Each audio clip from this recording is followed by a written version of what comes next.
ओम नारायण नारायण नारायण नारायण। सभी मित्रों को राम राम। दोस्तों 2019 में जब सलमान खान की भारत फिल्म रिलीज हुई थी तो उस फिल्म की एक टैगलाइन थी, journey of a man and a nation together. Film का जो मुख्य पात्र है भारत, उसकी जीवन यात्रा के साथ में भारत की भी 1947 से लेकर के 2010 तक के इतिहास को इसमें दिखाया गया है, ऐसा फिल्म का कहना था।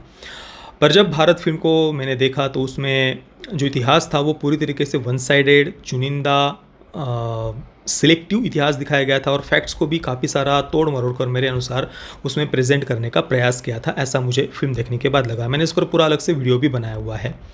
जैसे कि अब कहा तो ये गया है कि 1947 से लेकर के 2010 तक का भारत का इतिहास इसमें दिखाया जाएगा, पर जितनी भी महत्वपूर्ण घटनाएं थी जो फिल्म में दिखाई जानी चाहिए थी उनका कोई उल्लेख ही नहीं था। जैसे कि इमरजेंसी के बारे में कोई उल्लेख नहीं था। अब ऐसा क्या हो सकता है कि 1947 से 2010 तक के भारत के इतिहास का उल्लेख मतलब दिखाया जाना हो और इमरजेंसी को कोई भूल जाए। इमरजेंसी का उल्लेख नहीं था। 1984 में हुए सिख भाइयों के नरसंहार का कोई उल्लेख नहीं था। 1990 में कश्मीरी हिंदुओं के हुए नरसंहार का कोई उल्लेख नहीं था। इवन 1971 में हुए बांग्लादेश लिबरेशन वॉर का तक भारत फिल्म में कोई उल्लेख नहीं था। जबकि ओड टू माई फादर, जिस फिल्म से वो फिल्म जिसका वो रीमेक है, उसकी कहानी को अगर हम देखें ना, ओड टू माई फादर की, तो 1971 के वॉर को तो उल्टा उसमें दिखाया जाना ही चाहिए था। क्यों दिखाया जाना चाहिए इस पर मैंने बात की हुई है, आप मेरा वो वीडियो देखिए कि ओड टू माई फादर में जो मुख्य पात्र है वो दोबारा से एक वॉर के लिए जाता है। तो बिल्कुल उसे 1971 जो भारत फिल्म का जो मुख्य पात्र है सलमान खान का, उसे दोबारा से 1971 के युद्ध में जाते हुए दिखाया जा सकता था।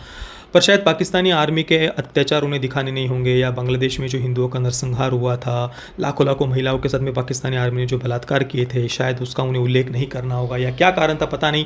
पर उसका भी 1971 के भी युद्ध का उल्लेख नहीं था। इसके अलावा 1966 में 3 से 7 लाख के करीब लोग गोहत्या बंदी की मांग के लिए शांतिपूर्वक वे उपोषण कर रहे थे, प्रदर्शन कर रहे थे।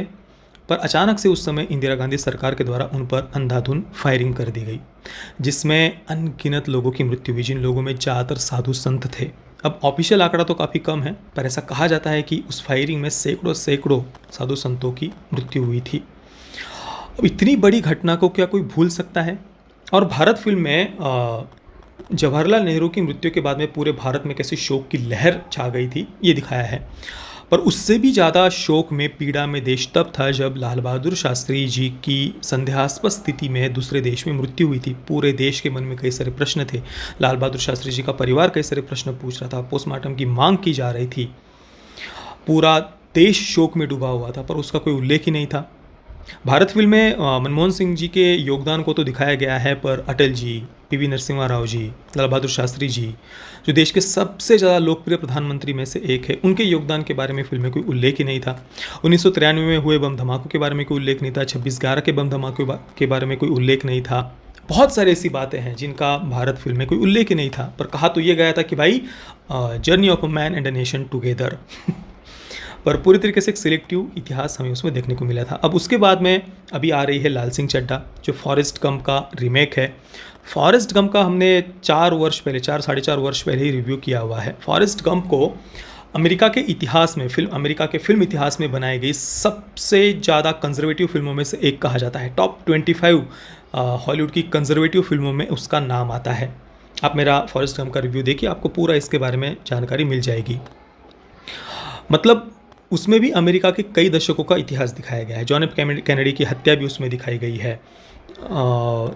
और वो जो इतिहास जिस प्रकार से उसमें दिखाया है, ऐसा कहा जाता है कि जो अमेरिका के कंजर्वेटिव है, रिपब्लिक पार्टी है, या वहाँ की जो राइट विंग है, उनके पर्सपेक्टिव से, दृष्टिकोण से अमेरिका के इतिहास को उसमें दिखाया गया है। और भी बहुत सारी बातें हैं, आप मेरा फॉरेस्ट गंप का रिव्यू देखिए।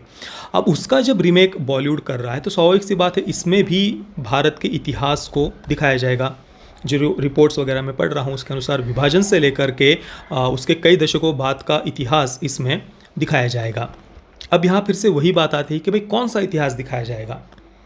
बॉलीवुड तो हम जानते ही है कि वो किस माइंडसेट से फिल्में बनाता है। ज़्यादातर एक लेफ्टिस्ट विचारधारा की ही फिल्में ज़्यादातर हम बॉलीवुड में देखते हैं।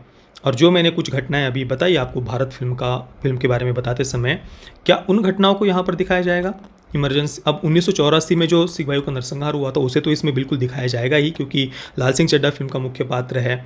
और हो सकता है कि सिख भाइयों के नरसंहार को के बाद में वो एक इमोशनल ट्रॉमा में वो कैरेक्टर चला जाता है लाल सिंह चड्ढा का, ऐसा दिखाया जा सकता है। और जैसे फॉरेस्ट गंप में जॉन एफ कैनेडी की हत्या दिखाई थी, वैसे ही यहाँ पर इंदिरा गांधी की भी हत्या दिखाई जाएगी। ये दो घटनाएं तो पक्की है कि लाल सिंह चड्ढा में दिखाई ही जाएंगी।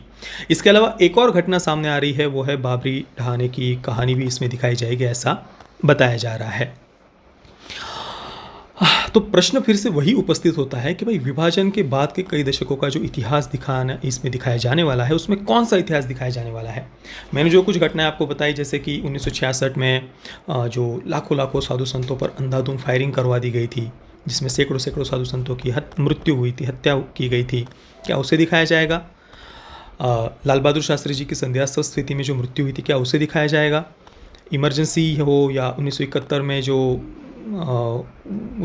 उस युद्ध का उल्लेख क्या इसमें किया जाएगा, या 1993 में हुए बम धमाके हो, 26/11 हो, भोपाल गैस कांड की त्रासदी हो, उसके बाद में वॉरेन एंडरसन को किस प्रकार से भगाया गया था वो हो, या बोफोर्स की दयाली हो, शाहबानो केस हो। बहुत सारी ऐसी बातें हैं जो दिखाई जा सकती है। भारत का इतिहास इतना बड़ा, इतने दशकों में, अब ये डायरेक्टर के ऊपर, फिल्म मेकर के ऊपर निर्भर करता है कि वो किस दृष्टिकोण से इतिहास को दिखाना चाहता है, इतिहास की कौन सी घटनाओं को दिखाना चाहता है। और जो रिपोर्ट्स वगैरह सामने आ रही है उससे लग तो नहीं रहा कि मतलब ऐसी महत्वपूर्ण घटनाओं को दिखाया जाएगा। एक भारत की ही तरह, मेरे अनुसार हो सकता है कि भारत फिल्म की ही तरह एक वन साइडेड सिलेक्टिव हिस्ट्री शायद इसमें दिखाई जाएगी। बाकी दोस्तों, आपके इस पर क्या विचार है कि लाल सिंह चड्ढा फिल्म में बाबरी ढहाने की कहानी दिखाई जाने वाली है, अब दिखाई जाने वाली तो उसे किस पर्सपेक्टिव से दिखाया जाने वाला है और उसके साथ में क्या कहने का प्रयास करने वाली है ये फिल्म, इस पर आप क्या सोचते हैं। या बाकी भी जो इतिहास भारत का दिखाया जाने वाला है उसमें कौन सी बातें दिखाई जा सकती है, कौन सी बातें छुपाई जा सकती है, इस पर आपके विचार क्या है, मुझे आप नीचे कमेंट में अवश्य बताना। ये वीडियो देखने के लिए आप सभी मित्रों का बहुत बहुत धन्यवाद। जय श्री राम, वंदे मातरम।